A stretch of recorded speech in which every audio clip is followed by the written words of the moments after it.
broski. Okay, looking good. Eyes smoky. Yes. Bro, very comfortable.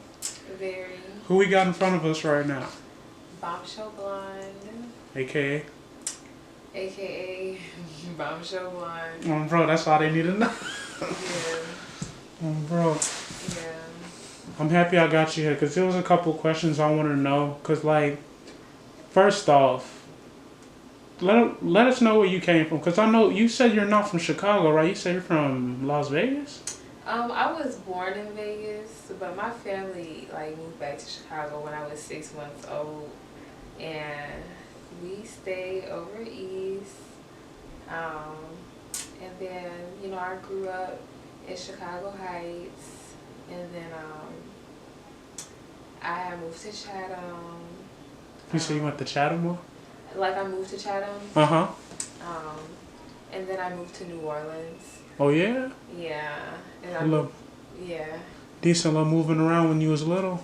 No, this not even when I was little. Like, I literally went to, like, HF. Like, I went to, like, I was in Chicago Heights, like you were saying. And then, yeah, so after, like, high school, you know what I'm saying? Like, I moved to Chatham, like, with my grandma, like, because that's where she was living. And I stayed with her for, a couple of years. And then, yeah, I moved to New Orleans, and then, like, I would, like, stay with her in between breaks. Sometimes I would stay in Texas. Oh, yeah?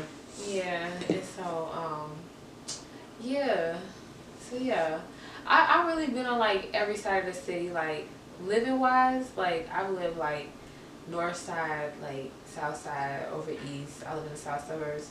I never lived out west. Like, all type of family was around in these places, and you was with them? Yeah, my family, like, had me, like, everywhere. Like, I seen, like, everywhere, like, type shit. Like, especially, like, out of state and stuff. Like, you know what I'm saying? Like, I'm comfortable, like, in Vegas. Like, I'm comfortable in, like, Houston. Like, even some of the suburbs, like, out there. Like, very comfortable, like, in, like, a lot of different spaces. And I really like that feeling. I really do. Being around, seeing different places. Yeah. Let me pause. Okay. So we got where you're from. Okay. Got where you're from, your high schools and stuff.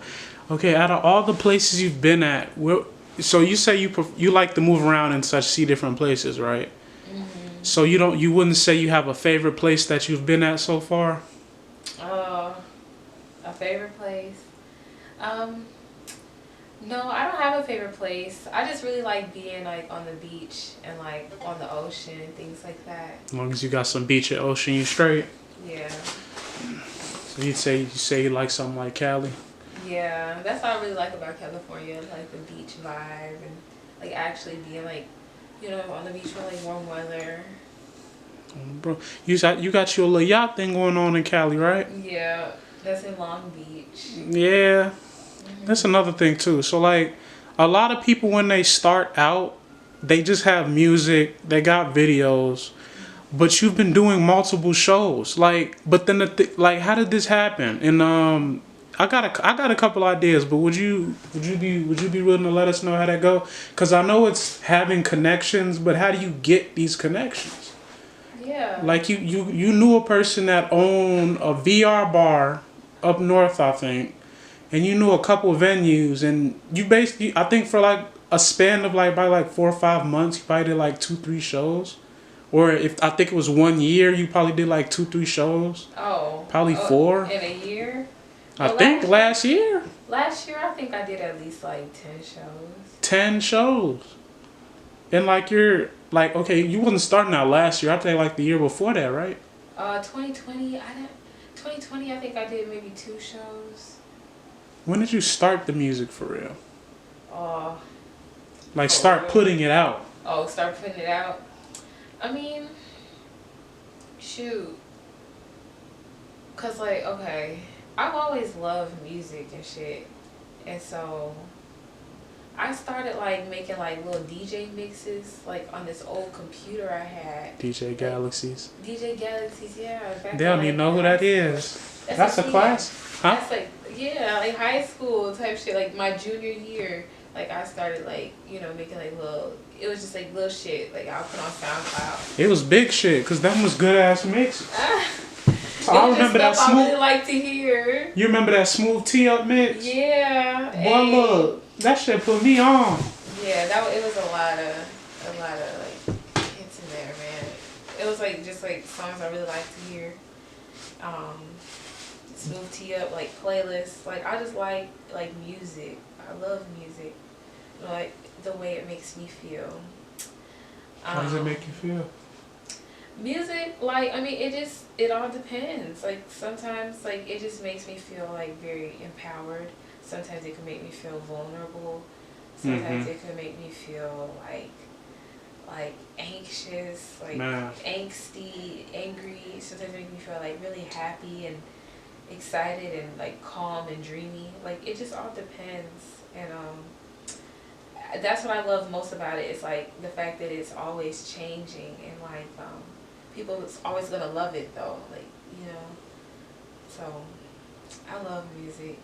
And to answer the question though, I began making mixes and being a DJ in high school, and then I took a break from it for probably like 3 years or so. And then when I decided like I wanted to incorporate music into my life again, I started rapping, and like, you know what I'm saying, like. And then you already knew the music, so like you just started flowing on stuff, just freestyling and started making music, songs or whatever. Yeah, I just knew what I wanted to hear. Like, Yeah. I really just knew what I wanted to hear, and I was just trying to make music, like, aligned with that, and like, even like the people closest to me, like, you know what I'm saying. I wanted like music that they could be like, oh shit, like okay, and so like that was kind of like my mission, and I felt like I could really do it because I felt like I knew what sounded good, like, you know what I'm saying. So yeah, in 2020, that's when I was like, okay, like I'm finna do this shit, and I dropped like the EP in May, and it was like Trophy Blonde, and at first I was like, I was going by Queen Chanel Nicole, cause like, I felt like, Chanel, like, I got the Chanel tag. Man, I got that in 2019, and like, Nicole. Ben had it. Who's the Nicole? It's like my middle name, you know what I'm saying? Like that's important to me, and you know what I'm saying? So and Queen, like that's obvious. Like you love yourself, like you're a queen. But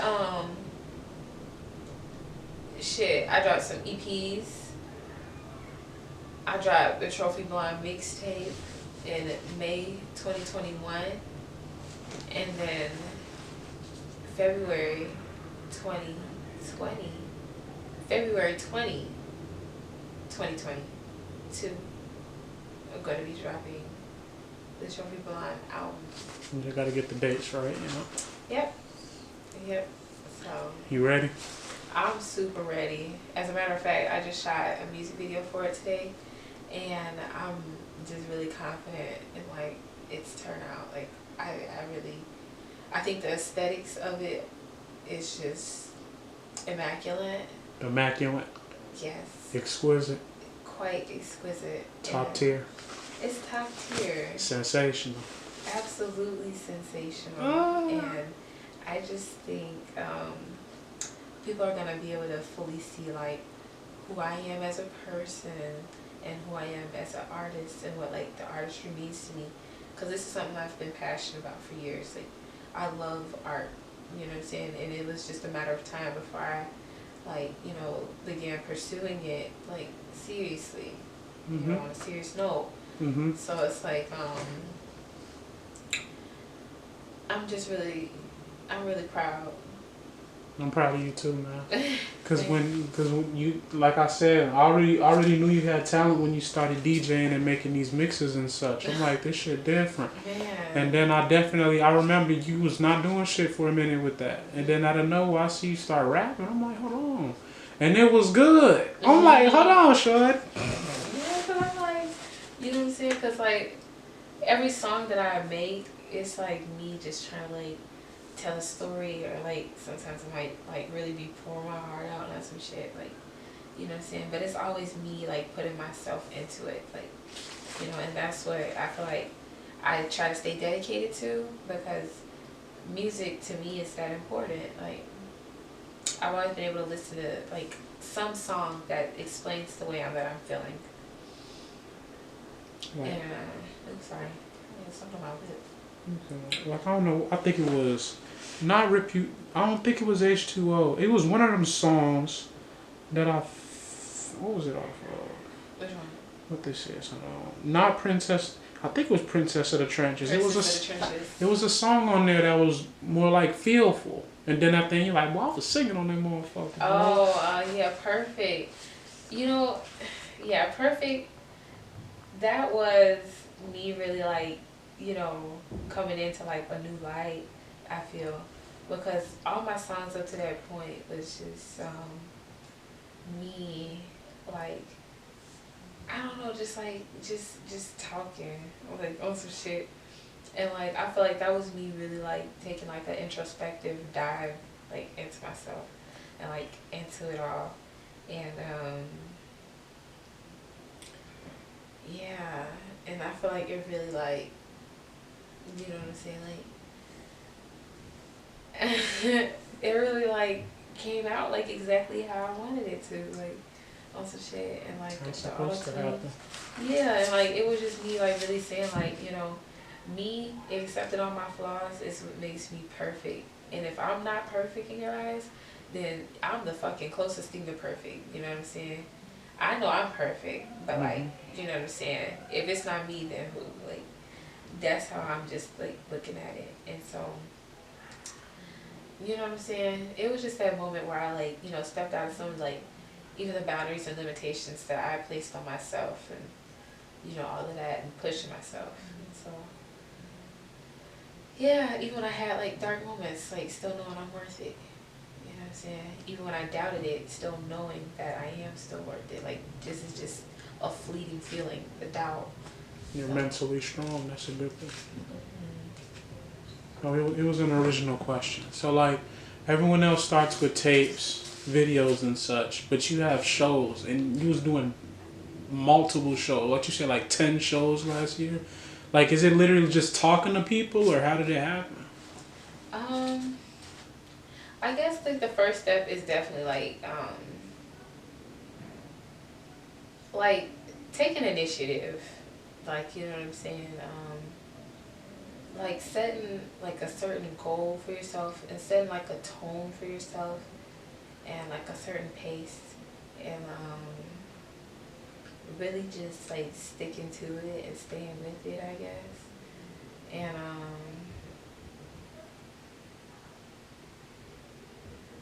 I just really believe in like never letting up.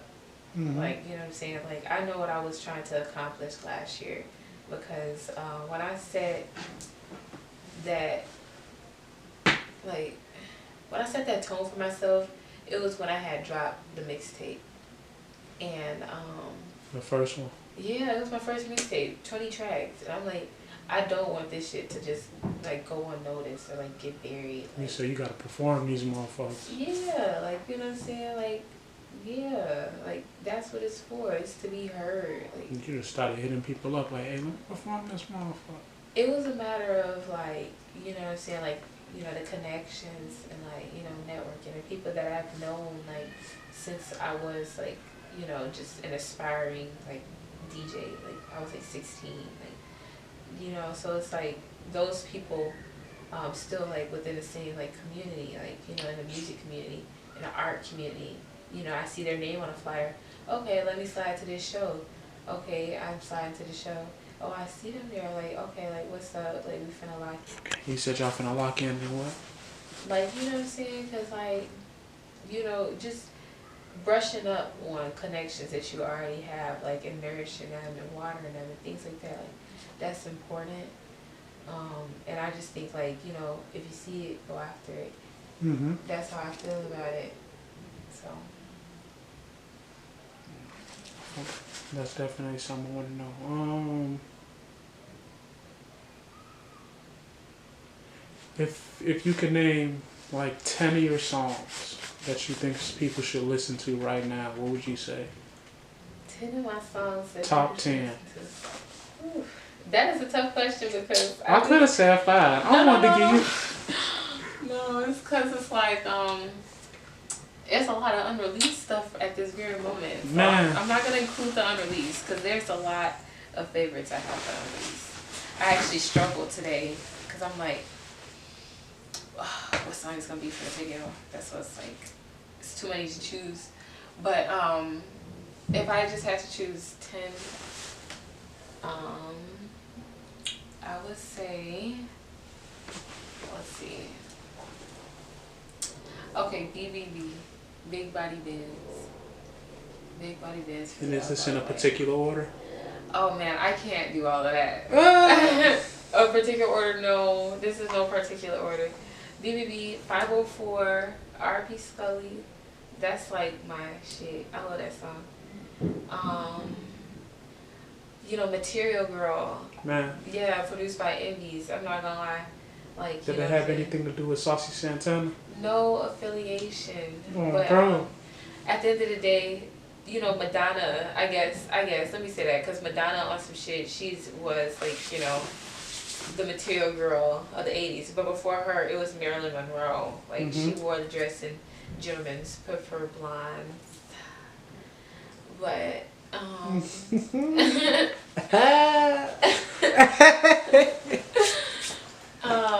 but no. I like Saucy Santana's Material Girl. That one's a fun song. But mine's, you know. You're saying BBB. BBB, 504, Material Girl. Shopping Queen. And there's 2 parts of Shopping Queen, but part 2 is my favorite because the first one is like just auto-tune the fuck out, like so Shopping Queen part 2. That's number 4. Let's see.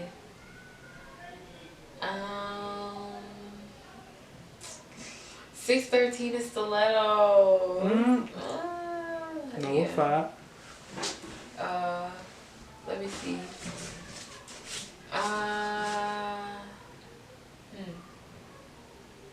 Man, you gotta put that thought in there. Yeah. Sorry.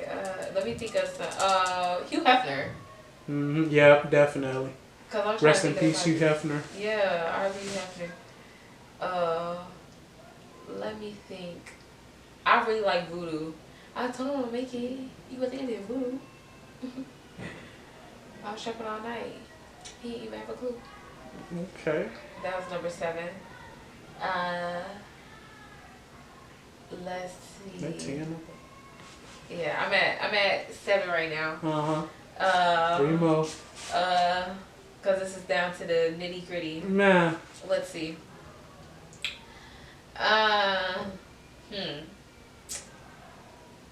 God damn. Okay, Go-Go's. Me and Envy's. Ain't fucking with these niggas, cause most of them be broke. Man. Then catching feelings, so I'm finna Go Ghost with the peace sign. Go crazy. Okay. Okay, that was number 8.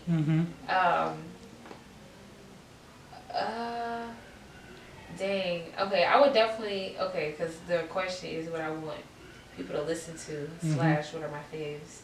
So yeah, definitely 40. That's on SoundCloud only. That's not exclusive. Yeah, it's on YouTube though, because there's a music video for it. And she. That music video was hard. Yeah, 40 and She-Go. Yeah, both of those music videos, sickening. I fuck with how that man did that 40 video. That's some different. So that's another thing too. So you got different styles. Like you got some fabulous ass Fabulous as Marilyn Monroe. What you said the other lady was? You said the lady. You said she was the one in charge of the pop. She was the '80s material girl, and then it was Marilyn. Like yeah, it was like Marilyn, and then Madonna. Type shit. It's like you got that style, the fabulous chic style, but you can also go emo / gothic with it. Yeah. Like, would you say like you got a big thing for horror movies as well? Like that's an influence on some of your stuff, or? Yeah, cause like I really like as a child, like I always loved like I don't say loved horror movies, but they were like thrilling in a way. Like seeing them, I was like ooh, and like I love like the darkness of it, and even like the dark aesthetics. That's the word I'm looking for. Like the dark aesthetic of it all, I thought was real fascinating. You just really liked it when you seen it. Yeah, and I was also into like Bratz and Barbies and stuff, and I used to see like that kind of grunge aesthetic that I like in like the Bratz dolls and stuff. Which one you like more, Bratz or Barbies? Well, more of a Brat than a Barbie. Broski, which one you say you was, or you say you were your own type of Bratz?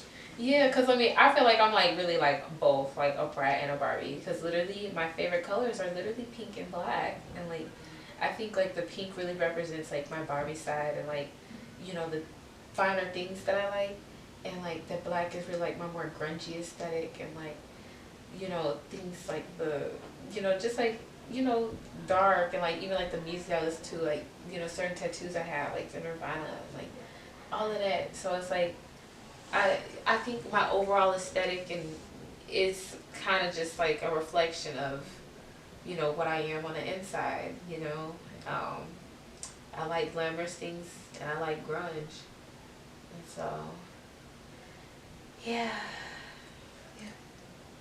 I got me like a few more. It's been like 40 minutes. It's not. Don't even feel like it. Do it. No. You comfortable? You liking it? Yeah, I think so far so good. You opening up. Yeah. Talking about this ain't my thing. I'm like, yeah, I feel real comfortable. I think it's because we know each other.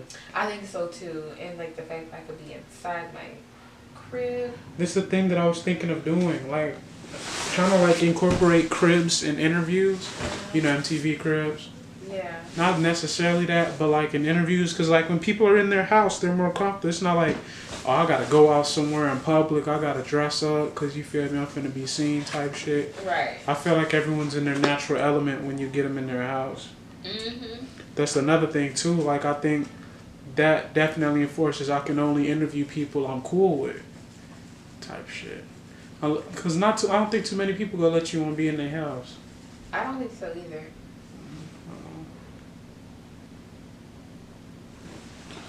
Do you have a favorite scary movie? I've always loved the Saw franchise. Only because I feel like it's a twisted way to say like, you know, there's our actions for your consequences. Mm-hmm. And I feel like it is a good representation of karma, because if you see like, okay, people always think karma's like you do one thing and one thing's gonna happen. But that's clearly not the case if this guy, Jigsaw, is able to kidnap people and set them up in torturous and murderous environments. And he didn't die instantly. His karma, if karma was linear the way people think it is, he would have been died like the moment he killed somebody like for that. But it's a matter of like he's only getting people because they making like bogus ass decisions in the world and because they did stuff. And so I think it's a real cool not cool, but like a real interesting like. We know you're not. We know you're not gonna kidnap nobody. No, that seems like too much work. First of all. But, seriously, but no, I think like it's real interesting to see like, you know, like how he like plays like the judge and the jury with people's lives, and like how people gotta like, you know, get out of it and like think, and like it's a little spooky, but it's not too scary. It's like the psychological like type of, you know. Because when I was little, it wasn't even the puppet that was scaring me. Like the puppet did make me uncomfortable, but you feel me? I could still see him though, cause they let you know it's a puppet. Yeah. And then like when he was on the bike, that was really somebody just with a mask. So I was like, all right, this cool. The puppet wasn't even scary. I think what would scare me is like cause like I'm literally an empath, and so when people were like wake up, the scene would start and people like wake up, and it's like a black room and like the doors shut and like they're chained to the radiator, and the only way to get out is to saw their leg off. I'm like, what scares me the most is like what would you do? Like, oh my god, how do they feel? You think you saw off your leg? When I saw off my leg, oh man. You wouldn't saw your leg off? I don't know. Man, look, fuck that. You saw my leg. Oh, no, boy. because then it's like you gotta start thinking ahead. Okay, you saw your leg off. Tell the government that you got tortured. Yeah. Then, Tell the government I got tortured, man. I need that disability. What if you saw your leg off and you still can't get out that room? Man. That's petty. I'd be shady. I don't know what I'm gonna do. I don't think it would involve sawing my leg off. I might just take my L on that one. I'm not gonna lie, because first of all, I'd be like, why am I here? Yeah. Why am I here? And then I would hope that the person would come back. You really gotta do some shit to be up in there. Right, that's not no accident. But at the same time, I'm not gonna make them blame, because Jigsaw is a fucked up motherfucker in the head, for real. So that's another thing. That would be crazy. Imagine you up in that shit and you not supposed to be in there. Right. Ain't no explaining your way out of there. He gonna be like, yeah. Bullshit. I could. You seen all of them, or have you only? Seen, no, I've seen every single. You seen one. every Jigsaw? Okay, which one is your favorite? Favorite. I'm gonna sound crazy. These people be like, my favorite one. Okay. I would say one of my favorite scenes. Okay. It was the guys. They were chained to like this little. I would just call it a thingamajigger because I don't know. But seriously, I think it was like around their necks, and like they were only able to go in like opposite directions, and like they can only go so far before the chains lock from the thingy. And so I thought I'd know, but I don't think I know that one. Yeah, so one of them, his eyes were sewn shut, and the other one's mouth was sewn shut. That's in the beginning of one of them. Yeah. And he was trying to tell dude what's going on. He could not say shit. He couldn't, and he's swinging. And man. I'm like, oh, wait a second. Wait, hold on. Was his eyes? Because he couldn't see. Yeah, one of them eyes was sewed, and the other one's mouth was sewed. And I think the key was in his mouth or some shit. Wait a second. If his eyes were sewn shut. Wait, if one person's eyes were sewn shut, his eyes are sewn shut, but he could still talk. But the other one can't talk, and he has his eyes open. Wait, he can't talk. What you thinking? Oh, now I see. Okay, because I was like, why couldn't they communicate? But now I see. Yeah. No, that's really unfortunate. Because they couldn't, and there was like, I just remember they started like swinging on each other because they were scared. And I was like, oh my gosh. I felt so bad. So, but I like, okay, and then I also like Chucky and shit. I was more into like the aesthetics of it, like the whole Chucky and Tiffany thing. Yeah. And yeah, like I thought Tiffany was like a badass bitch. Even like, you know, the human version, like so pretty. Jennifer Tilly. You fuck with the relationship too, or you just the toxic Chucky Tiffany relationship? Man. Because they was getting into it, wasn't it? Yeah, but no, because Chucky was more toxic. He was really more toxic. Like, he was. I didn't even see. I seen some of the movies. Like he was just an asshole. He was, and like he would like because they was on their Bonnie and Clyde shit, whatever. But then like as soon as Chucky would get his way, he would start acting completely different to Tiffany. Like she didn't matter. But then when he needed something again, i.e. him turning into a doll, he gonna try to sweet talk her and da-da-da-da, oh, I want to marry you. But then the moment she a doll too, all that marriage shit go out the window. Like, no. Chucky was just he was bogus. But other than that, yeah, like, okay. When this stuff takes off, do you think he'd ever sign to a label, or do you think he'd stay independent? Mm, uh, They be talking them shit on them papers. yeah, I would just, cause so far like being independent has really served me well. You get Like, to do literally what you want. yeah, and like I could do things like today, for example, music video, and last minute, like I want to switch the song. If I was signed to a label, I probably wouldn't have been able to do that. They say you need to do this on such and such, and we need it right now. Right now. Whereas, like, as an independent artist, I did it, and I feel like it's gonna be amazing. I watched some. So, I watched an interview with Cole Bennett because he said he's from Pilsen, right? And he started off in a basement making videos and whatnot.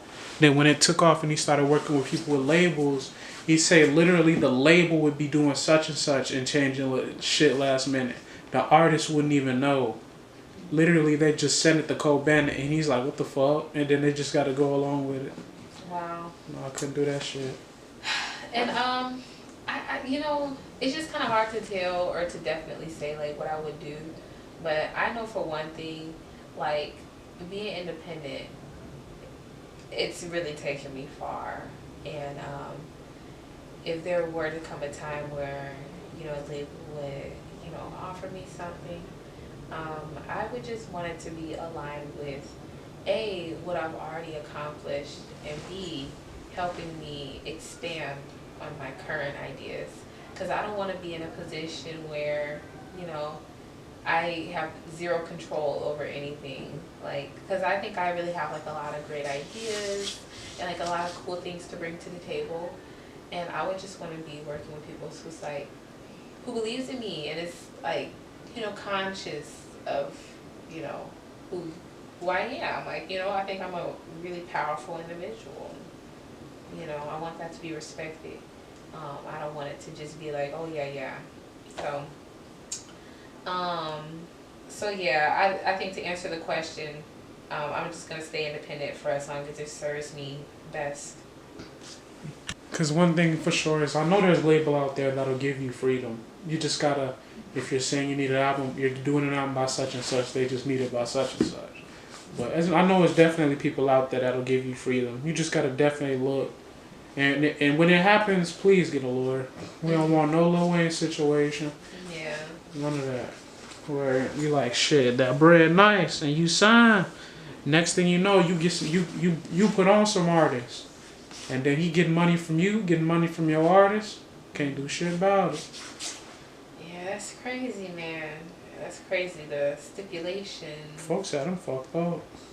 Yeah, I guess that just comes with. I mean, I can't speak directly on Wayne's situation, but I know like I just want to make sure for me that my patience pays off like as best as possible. Cause being patient's hard. Mm-hmm. It really is. It's hard as fuck. It's hard as fuck, but it'd be worth it in like so many situations I see. And I just want to make sure with everything that I do and everything that I commit to, that it comes from a place of patience and like me taking my time. I don't like being rushed. Mm-hmm. Like I don't. I like to move my own pace, take my time. The shit pops up last minute type shit. You gotta work Always around. does, yeah. So you just gotta be prepared. I think I got me a couple more to ask. Okay, yeah. You liking them so far? So far, so good. Nah. Alright, Cause okay. It was a song, and I wanted to ask about this song so bad. Okay.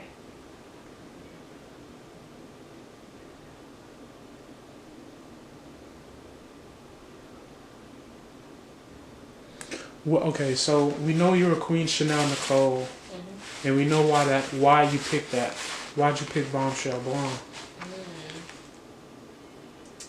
Well,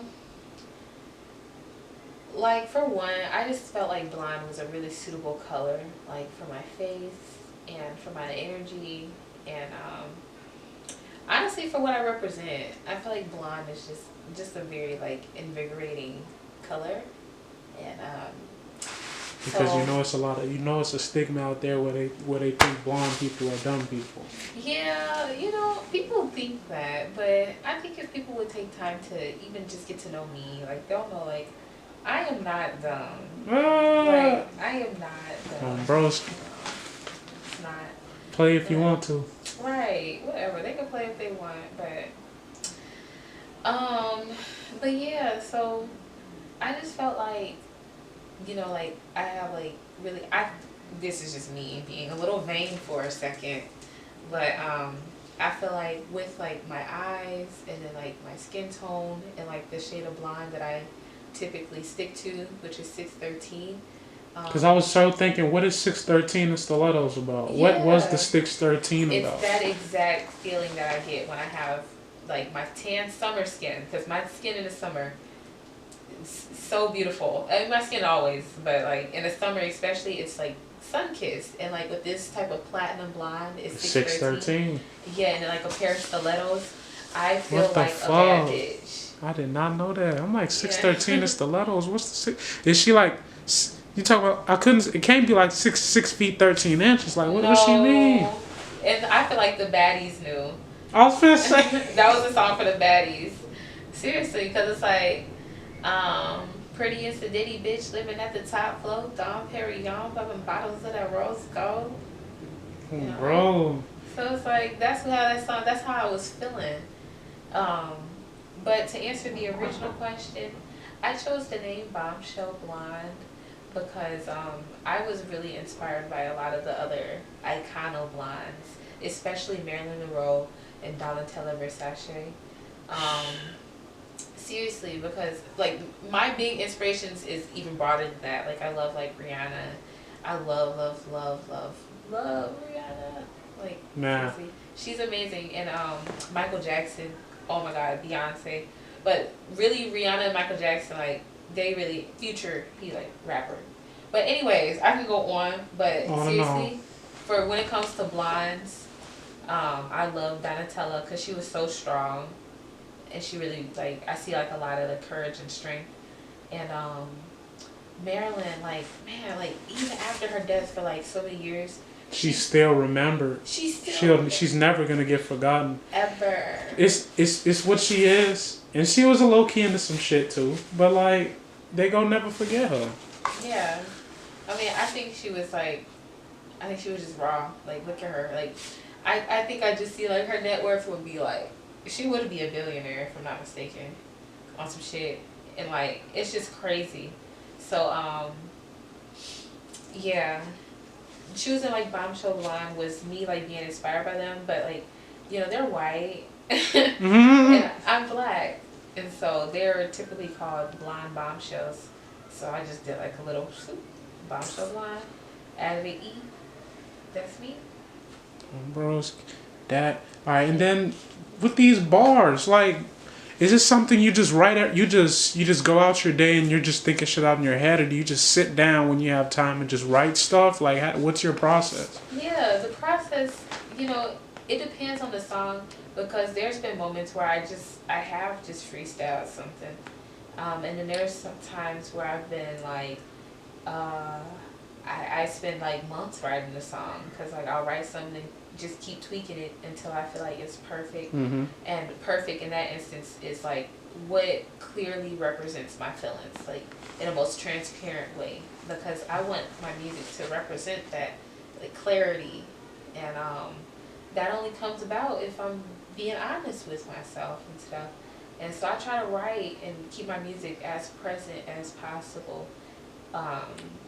You know, I try not to write about things that are too old to me. And so it's a process, but you know, I just sometimes I might make a note and I go back to it and like, okay, or I get some beats sent to me, think of a melody, write something, and then keep building on it, keep building on it, and keep building, until I think it's done. So yeah.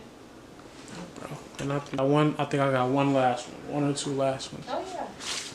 So you said well, you had to go deep into it, but you say some big inspirations is Rihanna and Michael Jackson. Yeah, Rihanna. Like it wasn't no rappers or anything that made you one that inspired you. It was Rihanna and Michael Jackson. Well, okay, because as a kid, those were my biggest inspos. Seriously, because I was like 6 years old listening to Rihanna, Nah, and like, essential. yeah, and like Michael Jackson, like a baby, like so. They were like my first biggest stars, like, and I love like Beyonce and stuff, but she was already like, you know, she was a big, big, big star. My mom didn't really put me on to her, so I listened to Beyonce like on some shit. But for rappers, you know, I was listening to like a lot of Atlanta shit, like cause Really? my brothers, cause trap music like was really like Since when you was little? yeah, like Gucci. Yeah. And, like, you know what I'm saying? And like when I actually started wanting to sit down and listen to rap like on my own on some shit, like oh okay, I'm finna get on YouTube and listen to some. Like I was gonna listen to some Future, listen to some, you know, as I got older, like Chief Keef and like, you know what I'm saying? Lil Wayne, like, you know, so I just liked, I like music that like was like bars and like things. I'd be like, oh, but as I got older, I also like really wavy type like beats that made me feel like I was like maybe like in outer space or something. Like you fuck with some Pierre Bourne type shit. Yeah, like I think Pierre is like You need a Pierre Bourne type beat. Yeah, Pierre Bourne. Pierre Bourne, come holla at him, man, for real. Yeah, man. Where's my brush? Cause I found out that man Belizean. I'm Belizean too, so that really spoke to me. Hey. And the thing is, he kind of putting this shit into everything, so I really connected with that. Nice. I never saw that. I'm like, I saw the Belize flag in his Instagram bio. I'm like, what the fuck? Dang. And then I was watching like a vlog where like they be looking at shit.